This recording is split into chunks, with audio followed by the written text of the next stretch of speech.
So other great ways of consolidating the movement in the plane, starting with the sagittal, is everything flexed at once. Is like a child in the womb. So this is a great example of all of the joints in flexion at once. And then everything in extension would look something like this, as if to say, hello, universe, I am here.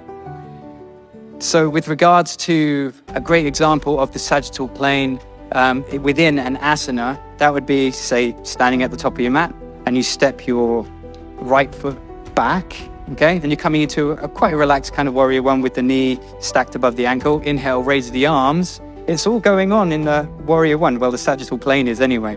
So the spine is in extension. The shoulders are in flexion. One hip is in extension. That's the back, the hip on the back leg. In the front leg, the hip is in flexion. The front knee is in flexion. And guess what? The back knee is kind of doing the opposite, because it's very interesting how yoga counterbalances and each side can juxtapose one another within one single asana, okay? So we've got flexion here, extension here, flexion here. And overall, it feels like a great way of getting the idea of extension in the sagittal plane across.